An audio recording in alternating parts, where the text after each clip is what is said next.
Hello दोस्तों, नमस्कार। मैं कृष्णा क्लास 11th की अकाउंटेंसी पढ़ रहे हैं। क्लास 11th की अकाउंटेंसी में एमसीक्यू सीरीज चल रहा है। एमसीक्यू सीरीज चल रहा है। चैप्टर 1 का हम लोग कंप्लीट कर चुके हैं। चैप्टर 2 में चलते हैं। एमसीक्यू सीरीज में आपका जो पेपर बनेगा, पेपर में क्या होगा कि जो स्टार्टिंग के क्वेश्चन आएंगे वो एक एक नंबर वाले एमसीक्यू आएंगे। तो आपको एमसीक्यू पे एक एक नंबर वाले क्वेश्चन पे ध्यान देना होगा। चलिए चैप्टर नंबर 2 शुरू करते हैं डीके गोयल बुक से। चैप्टर नंबर 2 में देखिए पहला क्वेश्चन क्या है। इन अ बिजनेस, बच्चे क्या कर रहा है बिजनेस में, purchase refers to the. Business में जो परचेज टर्म यूज करते हैं वो किस लिए करते हैं। बिजनेस में जो परचेज टर्म यूज होगा इसलिए होगा कि पहली बात तो हम कहीं से परचेज करते हैं, फिर हम आपको क्या करते हैं, सेल करते हैं। तो इसको क्या बोला जाता है, परचेज फॉर रीसेल, है ना। क्या बोला जाता है भाई, रीसेल करना। क्या करना, रीसेल करना। क्या करना भाई, रीसेल करना, है ना। कहीं से परचेज करना फिर सेल करना। बिजनेसमैन तो यही करता है ना, कहीं से परचेज करता है फिर क्या करता है, सेल करता है। तो जो परचेज टर्म यूज है, परचेज फॉर रीसेल, यानी उसका पर्पज क्या होना चाहिए, रीसेल करना। आइए ऑप्शन कौन सा देखते हैं, purchase of goods for resale. तो आंसर कौन सा हो जाएगा, बी हो जाएगा। अमाउंट रिसीव्ड और receivable against goods, goods against sale of goods as.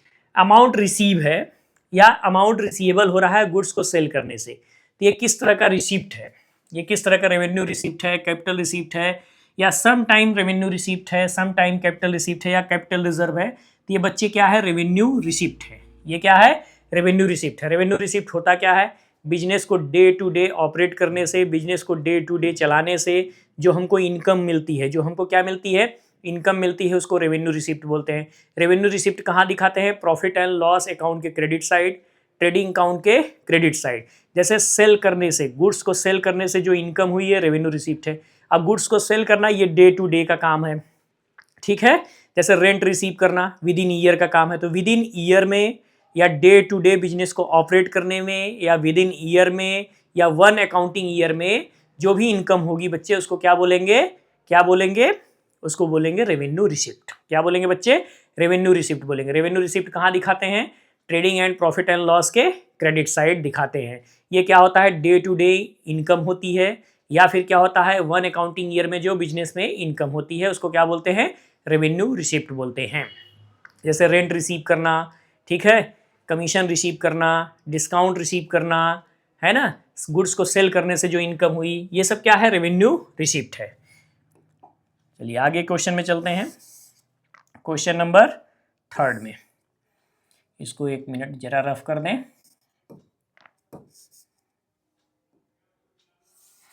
Question number 3 में चलते हैं। क्वेश्चन नंबर 3 क्या कह रहा है, the term fix assets include. Fix assets क्या होता है बच्चे, ऐसा कोई भी एसेट जो फिक्स नेचर का हो, जिसका बेनिफिट हमको बिजनेस में लंबे समय तक हो। जिसका बेनिफिट, ऐसा कोई भी एसेट्स जो बिजनेस में हमको काफ़ी समय तक, लंबे समय तक, कई सालों तक हमको बेनिफिट पहुंचाता रहे। जैसे आप बिल्डिंग बना लीजिए बिजनेस के लिए, तो आपको लंबे समय तक बेनिफिट देता रहेगा। आप फर्नीचर बनवा लीजिए, लंबे समय तक बेनिफिट देता रहेगा। आप कोई बिजनेस के लिए मशीनरी खरीद लीजिए तो आपको लॉन्ग टर्म तक बेनिफिट देता रहेगा। तो फिक्स एसेट्स क्या होता है, जो बच्चे फिक्स नेचर का हो, जो क्या हो, फिक्स नेचर का हो, उसको फिक्स एसेट्स बोलते हैं। तब इसमें देखेंगे फिक्स एसेट्स कौन सा है भाई, फर्नीचर है। आपने फर्नीचर बनवा लिया, आपको लंबे समय तक प्रॉफिट देता रहेगा, आपको लंबे समय तक फायदा पहुंचाता रहेगा। जैसे मान लीजिए मेरी कोचिंग है, मेरी कोचिंग में जो बेंच और डेस्क लगे हैं ये फर्नीचर है हमारे। अब हमने फर्नीचर बना लिया अपने बिजनेस के लिए, तब ये कई सालों तक हमको कोचिंग में क्या देता रहेगा, बेनिफिट्स देता रहेगा। क्लासें आती रहेंगी, पढ़ती रहेंगी और जाती रहेंगी। तो ये आपका क्या है, फिक्स एसेट्स है। और ये जो तीनों है ये बच्चे करेंट एसेट्स हैं। क्या है, करेंट एसेट्स है। क्लोजिंग स्टॉक हो गया, बिल्स रिसीवेबल हो गया, डेप्टर्स हो गया, करेंट एसेट्स हो गया, और फर्नीचर क्या हो गया, फिक्स एसेट्स। तो आंसर नंबर कौन सा हो जाएगा, डी हो जाएगा। फिर लिखा है the term current assets include. Current assets में क्या शामिल करते हैं, करेंट एसेट्स क्या होता है, converted into cash with in 12 month, converted into cash with in a year, converted into cash one accounting period, converted into cash with in 12 month. ठीक है, जो कैश में क्या हो जाए विद इन ईयर में या 12 मंथ में कैश में क्या हो जाए, कन्वर्ट हो जाए, उसको क्या बोलते हैं, करेंट एसेट्स। करेंट एसेट्स में क्या आता है, कैश इन हैंड आता है, कैश एट बैंक आता है, डेटर्स आता है, debtors, prepaid expense. Prepaid expense क्या है, करेंट एसेट्स है। प्रीपेड एक्सपेंस क्या है, करेंट एसेट्स है। एक्रूड इनकम, एक्रूड इनकम जिसका मतलब होता है ड्यू बट नॉट रिसीव्ड, ये करेंट एसेट्स है। Accrued income. Short term investment, short term investment क्या है? करंट एसेट्स है, ठीक है। डेटर्स क्या है? Current assets. प्रीपेड क्या है? Current assets. बिल्स रिसीवेबल क्या है? करंट एसेट्स है, ठीक है। ये सब चीजें क्या है? करंट एसेट्स है। अब आइए चलिए देखते हैं करंट एसेट्स में क्या आएगा, तो डेटर्स आएगा। ये मशीनरी हो गया, मोटर व्हीकल्स हो गया, बिल्डिंग हो गया, ये सब क्या है? फिक्स एसेट्स है, नॉन करेंट एसेट्स है। क्या है? Non current assets. Motor vehicle, machinery, building बच्चे क्या है? नॉन करेंट एसेट्स है। इसी को फिक्स्ड एसेट्स भी बोलते हैं। नॉन करेंट एसेट्स क्या होता है? Converted into cash more than 12 month, converted into cash more than 12 month, उसको क्या बोला जाता है? नॉन करेंट एसेट्स बोला जाता है। करेंट एसेट्स किसे बोला जाता है? Converted into cash with in year, है ना। तो इसमें आंसर क्या हो जाएगा? ए हो जाएगा। लिखा है the terms current assets include.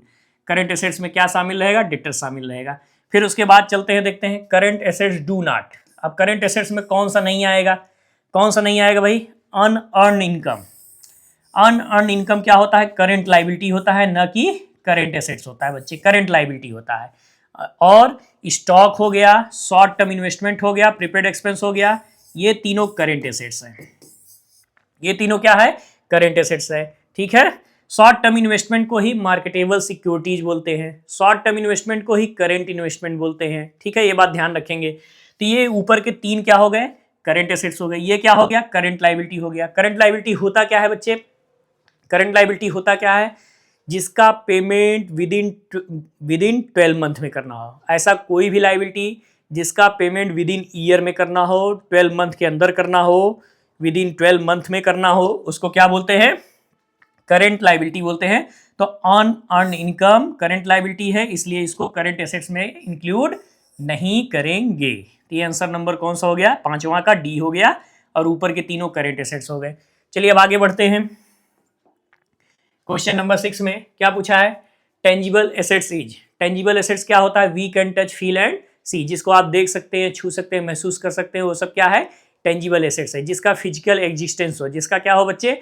Physical existence हो, उसको क्या बोलते हैं? टेंजिबल एसेट्स बोलते हैं। इसमें देखिए गुडविल इनटेंजिबल एसेट्स है, पेटेंट इनटेंजिबल एसेट्स है, प्रीपेड एक्सपेंस इनटेंजिबल एसेट्स है, लेकिन आपका स्टॉक क्या है? टेंजिबल एसेट्स है। स्टॉक क्या है आपका?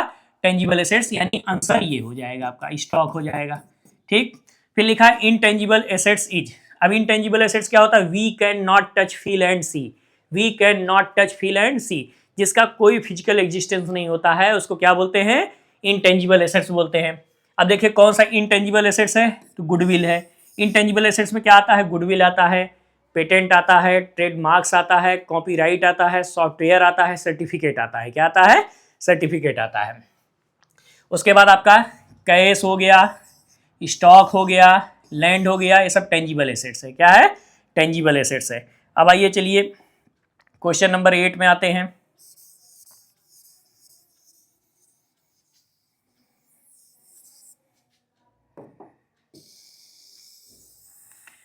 क्वेश्चन नंबर 8 क्या कह रहा है कि wasting assets is. Wasting assets क्या होता है भाई? ऐसा कोई भी एसेट जो नेचुरल रिसोर्सेज हो, और कोई भी नेचुरल रिसोर्सेज लिमिटेड होते हैं, जैसे पेट्रोल हो गया, डीजल हो गया, है ना, ऑयल वेल हो गया, ठीक है, कोल माइंस हो गया, स्टोन माइन हो गया, गोल्ड माइन हो गया, ये सब क्या है? वेस्टिंग एसेट्स है, जिसका लिमिटेड समय तक हमारे समय रहेगा। जैसे जैसे क्या है भाई? पेट्रोल है, पेट्रोल है, ठीक है, बहुत ज़्यादा है, लेकिन लिमिटेड है, कभी न कभी ख़त्म हो जाएगा। इसी के ऑप्शन में हम लोग इलेक्ट्रिक व्हीकल ढूंढ रहे हैं, ठीक है, इलेक्ट्रिक व्हीकल खूब आ रहे हैं इसी के ऑप्शन में। क्यों? क्योंकि पेट्रोल आने वाले समय में पेट्रोल क्या हो जाएगा भाई? पेट्रोल क्या हो जाएगा? पेट्रोल एक समय क्या हो जाएगा? खत्म हो जाएगा, या बहुत थोड़ा सा रह जाएगा, ठीक है। और दूसरी बात है कि पेट्रोल इन्वायरमेंट को भी क्या करता है? खराब करता है। कोई भी नेचुरल रिसोर्सेज, ऐसा कोई भी एसेट्स जो नेचुरल रिसोर्सेज हों, और नेचुरल रिसोर्सेज क्या होते हैं बच्चे? लिमिटेड होते हैं, इसीलिए उसको क्या बोला जाता है? Wasting assets. क्यों? कभी ना कभी क्या हो जाएगा? ये खत्म हो जाएगा, फिनिश हो जाएगा। तो वेस्टिंग एसेट्स में क्या आएगा बच्चे? ऑयल वेल आएगा। क्या आएगा? ऑयल वेल आएगा, ठीक है, स्टोन माइन, कोल माइन, ठीक है, पेट्रोल, डीजल, ये सब। Fix liabilities. फिक्स्ड लाइबिलिटीज क्या होती है? देखिए लॉन्ग टर्म्स लोन क्या है बच्चे? फिक्स्ड लाइबिलिटी है। फिक्स्ड लाइबिलिटी को ही क्या बोलते हैं? नॉन करंट लाइबिलिटी बोलते हैं। क्या बोलते हैं? Non current liability. Non current liability क्या होता है? ऐसी कोई भी लाइबिलिटी जिसका पेमेंट क्या हो, मोर देन 12 मंथ में करना हो। जिसका पेमेंट क्या करना हो बच्चे? मोर देन 12 मंथ में करना हो, उसको क्या बोलते हैं? नॉन करंट लाइबिलिटी बोलते हैं। तो ये लॉन्ग टर्म क्या है? फिक्स्ड लाइबिलिटी या नॉन करंट लाइबिलिटी। ऐसी कोई भी लाइबिलिटी जिसका पेमेंट लंबे समय में करना हो, 3 ईयर, 4 ईयर, 5 ईयर, ठीक है। जैसे डिवेंचर नॉन करंट लाइबिलिटी है, public deposits non current liability है, ठीक है। डिवेंचर हो गया, लॉन्ग टर्म लोन्स हो गया, बैंक लोन हो गया, ये सब क्या है? Non current liability. लेकिन बैंक ओवरड्राफ्ट क्या है? Current liability. Short term loan क्या है? Current liability. क्रेडिटर्स क्या है? करंट लाइबिलिटी है। तो current liability, non current liability में क्या इंक्लूड करेंगे? तो ये बी वाला ऑप्शन कौन सा होगा? B. Current liability include. Current liability होता क्या है? जिसका पेमेंट क्या हो, विद इन 12 मंथ में कर दिया जाए, जिसका पेमेंट विद इन ईयर में कर दिया जाए, उसको क्या बोलते हैं? करंट लाइबिलिटी बोलते हैं। अब करंट लाइबिलिटी में किसको इंक्लूड करते हैं भाई? बिल्स पेबल भी क्या है? करंट लाइबिलिटी है। क्रेडिटर्स भी क्या है? करंट लाइबिलिटी है। आउटस्टैंडिंग एक्सपेंस भी क्या है?